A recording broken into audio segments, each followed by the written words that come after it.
Advanced Midterm Exam, SolidWorks 2018. We're going to take a look at reviewing the midterm exam for the advanced course, and here I have it broken down into four segments. The first one is to create an assembly and begin to mate the components as shown in the gearbox assembly drawing. These components you'll have to download. They are available if you go to the Vertanu1 webpage and then go to the part files, and at the very bottom of the red column of parts you're looking at the advanced midterm parts, and you could download that and bring these parts in. They're compressed, so make sure you extract them into their own folder. And so with that, once we assemble what we can, we're going to go ahead and model the gasket as shown on page 4. And I don't give you a full drawing for the gasket, it's just an offset, and I'll show you what that's all about in just a moment. And then also model the rear casting part, and I do have a drawing for that. And there's, you see, you may want to model it using the top-down assembly method. It's much faster versus if you're just modeling it right off of the print. Either one is fine and acceptable, but we're going to try and I'm going to show you the top-down method. And the goal finally is to recreate the exploded view drawing that you see here, actually. And here's an enlarged view of it. And there actually is a little mistake on this one I have to redo. This should be a through hole right here. So aside from that, though, that's pretty much it. And from here you can see here's an assembly drawing. And here's the only details I give you for the gasket, which essentially are 0.375 offset from the outer edges of the actual casting. Either the front or the rear is fine. And then it would have the holes cut out in the gasket, and it's 30 thousandths thick. So it's really just an offset of 0.375 and using the outer edges for that. And here you can see the drawing for the actual part. All internal edges require 60 thousandths fillet, and then certain areas you're going to be required to add draft and other areas not to add draft. The whole model at one point I had draft added to it, so that's why you get these unusual dimensions that are just like 2.987. That's because there was draft added to the model, and you actually don't have to add that. I've taken that out of the test. Only one segment do I want to see you add draft, and that's the 3 degrees of draft on this area here. That's called out, and you'll see that in the video. But the others, you could just round these up to the closest, like so. If it's 2.987, just make it 3, because I'm not going to have you put the draft in. Alright, so let's begin. I've already downloaded the files, as I mentioned before, and the test here is on Vertanu1.com as well. If you go to the Exams tab and SolidWorks Advanced Midterm, and that will bring up the PDF. So let's begin. I've already downloaded the files, and here you can actually see somewhat what they look like. I actually just recently updated them and enhanced the visuals a little bit on them, but they're still the exact same parts, just painted in different colors. Okay, so we begin with the new assembly. So select assembly and hit OK. Now this is just one method of constructing this. You could do it, there's multiple ways. I'm just showing you one method all in all here. And I'm going to go to my desktop. I dropped these parts off of my desktop, and I'm going to start by bringing in the front casting and open that up. And I'm just going to hit the green check mark. That drops the front casting in on the origin of the assembly, matching the two up. And here we could actually see this front casting. And I'm going to enhance, I'm going to change it to plain white so it's a little bit brighter. It's kind of hard to see. And then also I could turn off shadows and shaded mode. And if you really are annoyed by the graininess of that, that's set to a cast. You can turn off real view graphics. If you have a professional graphics card, you could turn it on. You'd have to have a Quadro from NVIDIA, or else a Radeon Pro or one of the Fire Pro series. Okay, so that's our first part. And I'm going to go ahead and insert the other parts and attach them. So I'm going to go back to Insert Component, and you could go to Browse, or in this case it pops up automatically. And I'm going to drop in some bearings here. When you click on bearings, you'll see that there's actually a couple different sizes or configurations. There's the 1/2 inch and 1 inch. That's not diameter, that's actually the thickness of the bearing for the races. So I'm just going to go ahead and click to add that there. Now we're going to need a total of 4, so if you hold Control and drag with the mouse button depressed off of the model, you can bring in several of these. Now, as I bring the 4th one in, one of them needs to be the 1/2 inch. So when you click on it, you'll see right here you could toggle between the configurations. So go with the 0.5 bearing and hit the green check. And you can see it's just shorter when compared to the others. All right, and that one actually belongs in here first. So what I'm going to do is there's a number of methods, as many of you already know, with the mate tool, as we've seen in exercise 5 or in some of the other exercises in class. We could go ahead and select this face here to this face here, hit the green check, and then I'll zoom up, and then this face should go flush to this face. All right, let's bring another one in here. I'm going to go ahead and select this face here to this little shiny face right there. Hit the green check, and you could actually select the edge to the edge here. In this case, actually, no, we don't want to do that. Undo that. Select the edge to the face, so rotate around to this side and select this face right here to align it. All right, now that we have those, we're going to leave those other bearings out there for later use. And I'm going to go ahead and select Insert Component. And again, it automatically brought us to Browse. And this time I'm going to bring in the spur gear and drop that right there. And actually the pinion works best if you made it, because what you'll see here in a second is that it actually can go flush to the bottom of that hole, whereas there's no hole on here, so you have to align the two. All right, so what I'm going to do with this one is I'm going to go ahead and select Mate, select this face to the face of the inside of the race of that, and we could actually drag it up a little bit and select this bottom edge to the floor of that hole. And now that's aligned. Okay, there's also the trick where you can hold the Alt key and drag it over and attach it. That works okay. I'm just going to go ahead and do it the old-fashioned way here and select them. Okay, now to get this one aligned, because I don't give you a dimension and it does stick out a little bit on that end, I would recommend selecting this face of the gear to this face of the pinion. Hit the green check. And you'll want to move these to where they look like they're truly meshing. I threw these together for the test purposes. They're not real measured gears. I just got them really close. I just eyeballed them, I'll admit. But basically, so you can see that there's some intersection occurring. But right now, if we were to spin these, they don't work in unison. So what we want to do is we're going to add a more sophisticated type of mate, which if we go down here, we could go to mechanical mates. And there's a lot of different mates to add these days. I'm going to go with the gear mate. And what you can do is you select the shafts of both gears. And then you'll see the teeth, which is basically the ratio. And I counted these in advance, actually, when I made them. So this is 19 for that, the number of teeth on there. And if you went through and actually counted them, you'd figure it out. And then this, if I recall, is 24 teeth. So that's the ratio. Now when we hit apply, if we move this, they should move together. So that was using the mechanical mates and the gear mate. All right, now I'm going to hit the green check mark there.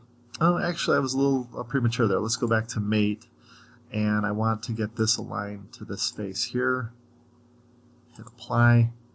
And then this one, we really aren't sure how it locks in just yet, because we have to model the other part around it in order to get that the height proper, because essentially this pierces through the other side of the other casting that we're going to make. So let's just let that float there and then fix it at the end. Then this one here can be aligned to this face, and then over here we want this face to match to this one, and that's fine. But again, remember, this one does not get matched to that, otherwise it's going to stick out a bit.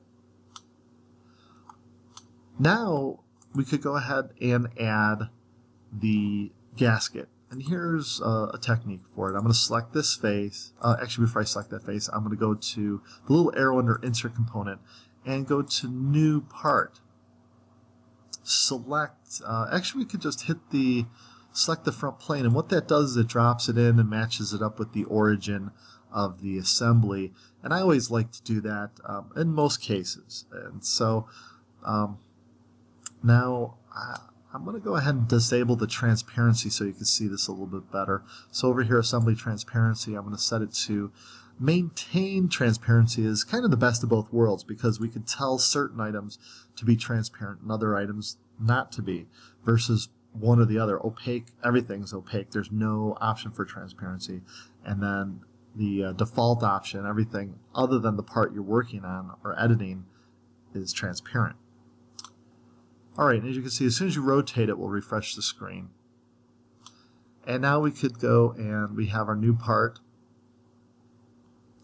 We do have the ability to go in here and rename it. So we could click on it once, wait a second, and then click on it a second time. And I'm going to go ahead and name this Gasket. And then click off of it. Now we could select this face, because this is essentially what we want to copy, and go to Convert Entities. And had I selected Convert Entities before selecting the face, actually, I could have selected both inside and outside. So let me click off there, and let's go back to Convert Entities. And you'll see here there's Select Chain, and there's Inner Loops one by one. So in this case, we could do Select Chain, select that edge, and it didn't do what I was anticipating there. It's probably operator error. I don't use this all the time. It's more of a more recent tool that came out a couple of years ago, but still I've seen it in action and it works really well. But I could go to use Inner Loops, and let's see here. We just select those edges.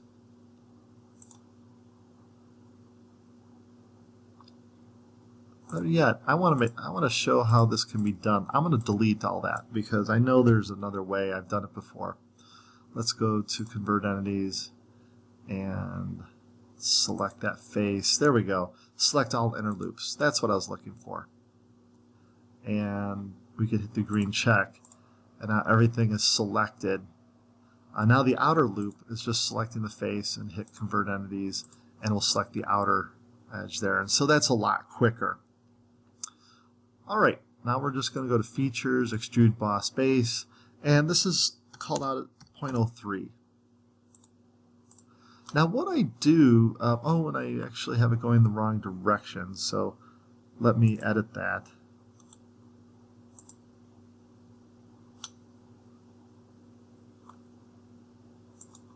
There we go. Needs to go upward. Okay, so now that we have that there, what I suggest to students, because I've seen this error occur quite often, is that they continue on building the rear casting inside the part file of the gasket. And so you end up with just one part. It's called the gasket, which incorporates both files. And then I have to mark off significantly for that error. So I always recommend, and since I've been doing this, no one makes this mistake anymore, go in and select the appearances. Go to the beach ball right here and go to the actual gasket at the bottom where you have the ball. Click on it and select a different material that stands out. So I usually go with something that's similar to the material, like a fabric, and there's cloth here, and we have gray cloth or canvas, and either one of those gives it that effect of a gasket. So you don't need to do that. If you could remember to deactivate that part so you're not editing it any longer, you should be fine. And the way to do that, you can just right click up here and go to Edit Assembly, or you could have gone to turn off the Edit Component button there. Alright, now we need to add the next part. So I'm going to go ahead and go to New Part, select the front plane, and I'm going to go ahead and label this. We'll go ahead and give this the name of rear casting.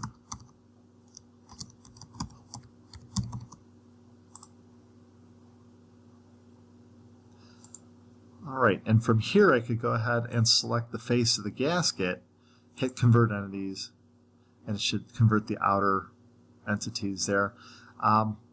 This one, we do want these inner ones, but I don't want that inside one there. So I'm going to go to Convert Entities and select the edges here of the holes, because I do want those holes in my part.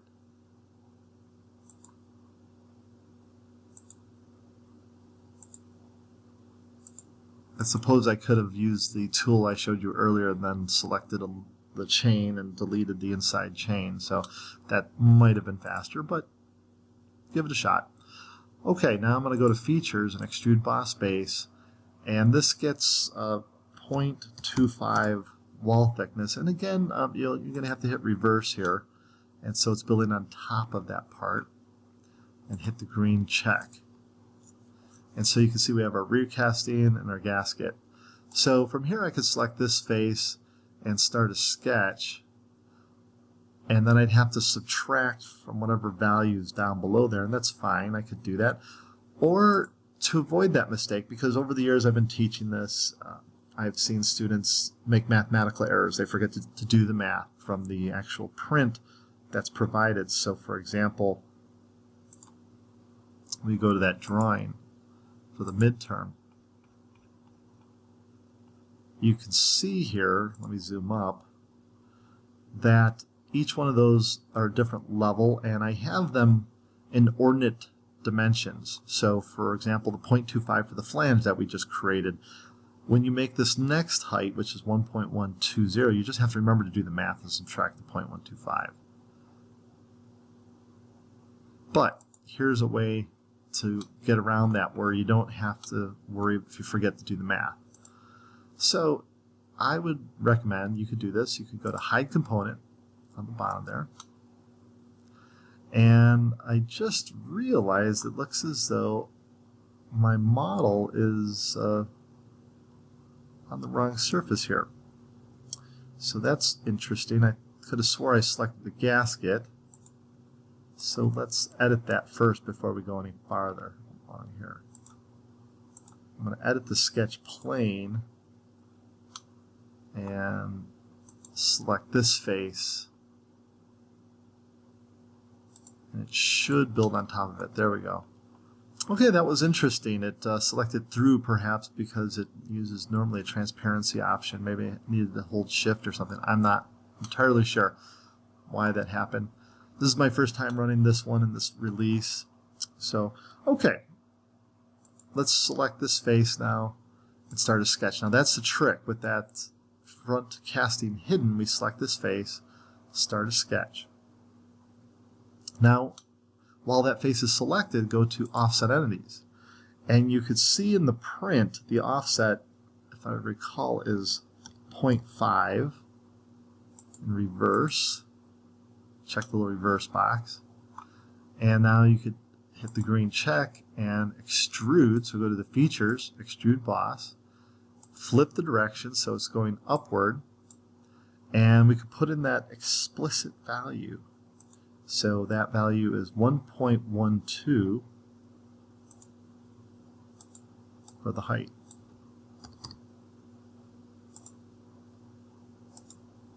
And it does specify draft of like 1 degree or something like that on there. You don't have to put the draft in.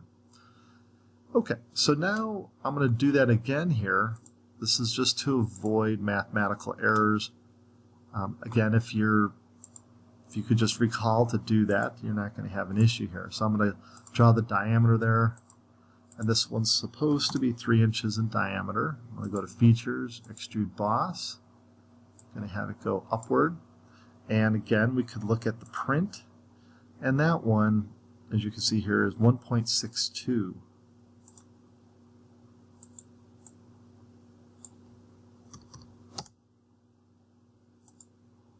The last one I'm going to go ahead and do the traditional way where you could actually do the math, and I'm going to show you a little trick here where you could do the math right in the value box. So I'm going to start a sketch on this surface this time.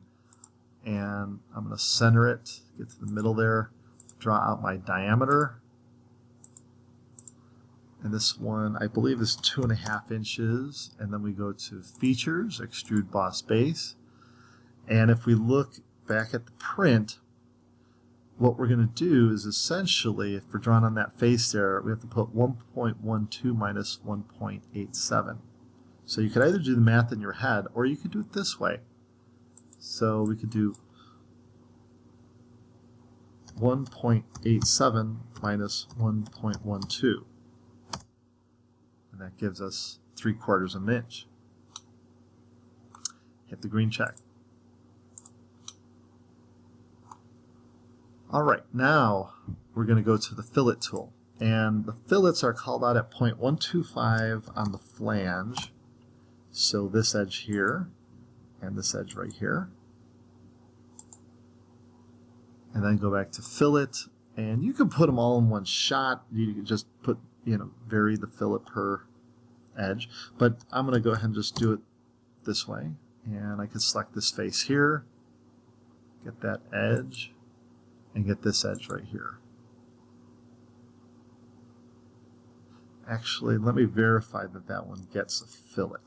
No, that one does not. So that edge does not get a fillet treatment. Hit the green check. And it almost looks like it's a little bit bigger than it needs to be. So let me go back to that drawing. It's supposed to be 2 inches in diameter. Good catch. Well, shouldn't have made the mistake in the first place, but easy fix. I just double click, type in 2, and hit the rebuild button up top here. There we go. All right, now I'm going to go ahead and shell this out. I'm going to rotate to the back side, select my face, go to shell, and the shell thickness, most things in here I just try to keep it simple, 0.25. You'll see 0.25 is used a lot in this. Okay, and also cut through this face here. So select this face, start a sketch, select this edge, do an offset on these to get a small, we'll just make it 0.005. Hit the green check so it's a little, so that bearing could fit in there. We go to Features, Extrude Cut, and through all.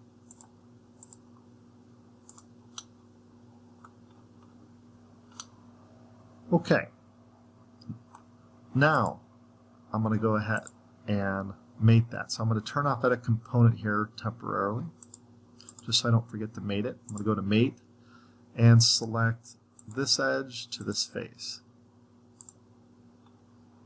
Hit the green check.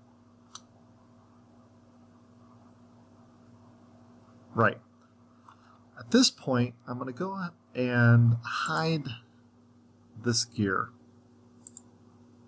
I'm going to leave the bearing in there, and unfortunately what you'll notice here is that there's actually an error. There's an intersection.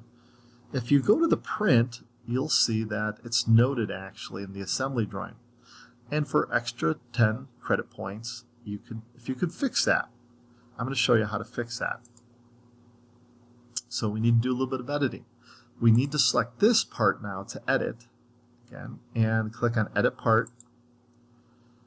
Select this face and start a sketch.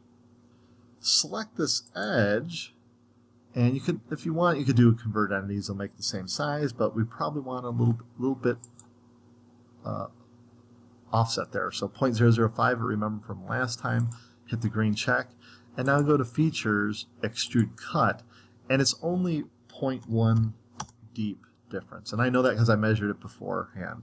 So you could go and you could theoretically measure it. If you go to the Evaluate and go to the Measure tool, you'd be able to measure one edge to the top face there and get that same value. Okay, so you corrected that. Make sure, those of you who are taking the test with me, that you note that, because I won't really see that in the print necessarily. So please note if you've done that so you could get your extra credit points. All right, so we'll use now this rest of this model. I'm going to select this face and start a sketch. Select that edge and hit Convert Entities. I'm going to go to Features, Extrude Boss, And the height of this is 0.75. Oops, let's try that again. Extrude. Oops, I must have somehow deselected that sketch.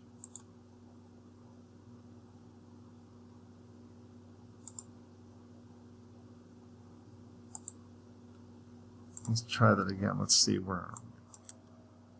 There's my sketch. Features.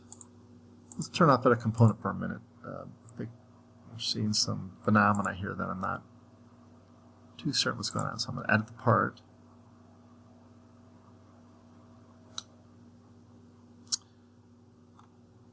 Okay, select the face. Start a sketch. Select that edge. Convert it. All right. Now we could go to Features and Extrude Boss and put in 0.75. Now go with the thin feature. Check the thin feature box, and that wall is going to be 0.25. And hit the green check. There we go. Right. At this point, select this face, start a sketch, and infer to the middle there and draw in what will be ribs eventually. And you can just double click to end the chain. Here we want a little segment there. Double click to end the chain, and then one down here. Double click. Now you can go to Features and use the rib tool and put in 0.25. And you could put in draft if you like, but we're not going to do that. The green check. Now, I just reminded myself of the draft that I need to put in on this surface. So what I'm going to do is use the rollback bar here, the bottom, drag that up above the rib because it might be a little more challenging with the geometry on there, trying to add draft versus just put it in beforehand. Now I could go to the draft tool, set it to 3 degrees, make sure it's on manual, neutral plane, select this face as the neutral plane, and hit the green check. Oops, I neglected to, let's go back there, select the faces to draft. So let's try that again. So draft, 3 degrees, neutral plane, the faces draft. You could select outer faces, or else you could just select, it's just one face right here. Hit apply. And now you can see that the draft is on there. Now we could roll back, go back to the rollback bar, grip it with your mouse and your pointer and drag the rib down, and it should automatically update. Now we could go to the fillet tool, and 0.06 is the typical fillet as noted, so we could select these faces.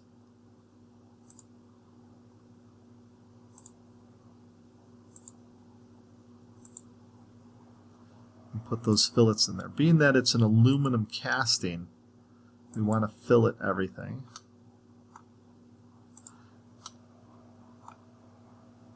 We won't fillet the top face, is that the assumption there that's going to be milled. So hit the green check.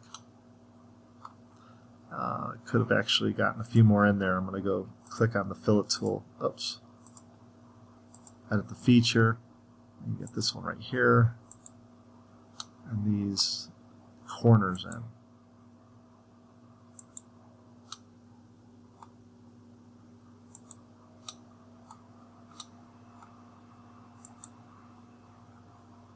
Right.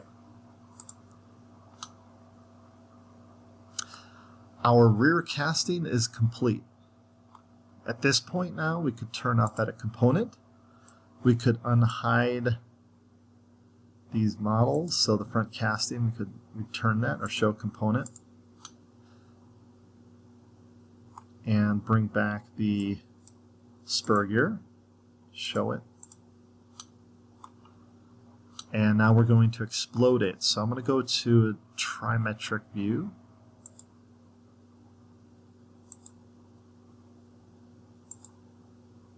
Actually, maybe dimetric might be better, or isometric.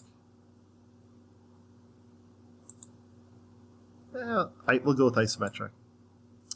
And we'll explode it. So go to Exploded View, select the front casting, grab the manipulator handle to move it forward. Nothing should be touching. I don't want anything hidden behind anything, so make sure you do a nice job of equal spacing. Don't spread things out too far, but I don't want them too close as well. So let's see if we can click on that, drag that back.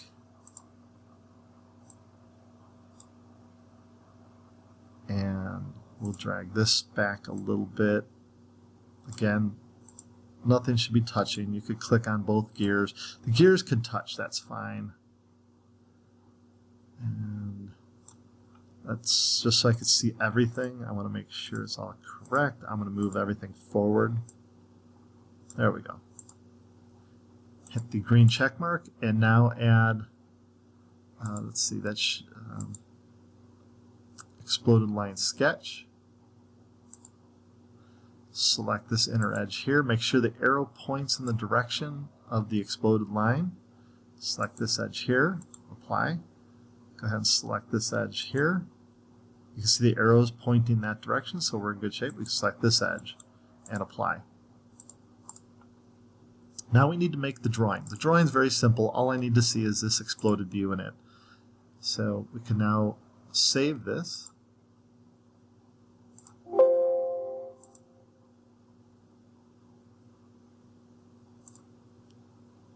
I'm going to save them internally. And now I could go to File and Make Drawing from Assembly. And at this point, I'm going to go with the A and C landscape. If you don't see the standard formats, check or uncheck this box, but hit OK. And now there's the isometric exploded view. I'm going to drag that in, release it. And we need to scale that differently. So we could actually adjust the scale right here. We'll use custom scale, and let's try a quarter scale. That works. And then over here you could go shaded with edges. And now we could select the view and go to annotations, tables, and I'm going to use the bill of materials, or you could select the Excel-based bill of materials. It's a smaller table by default than the bill of materials, but you have to have Excel loaded on your system to use it. I'm going to hit the green check, drop that in there, and then I'm going to squeeze it in a little bit. Now we could add the balloons. So we go to balloon. There's auto balloon, or else you could manually balloon them. If you manually, it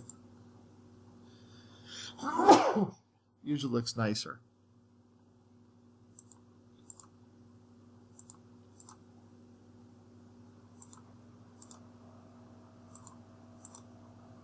And so I'm just clicking on the edges of the model. If you click on a face, you'll get a ball end versus an arrowhead. Either one is acceptable. I'm going to hit escape, and then I've had students from time to time ask, well, I need to have an arrow pointing to every single model. So you could, like in this case, because it's the same bearing, you could select it, grab the little blue square at the end of the arrowhead, and drag off an additional one, though that is not required. Do not forget to put your name in.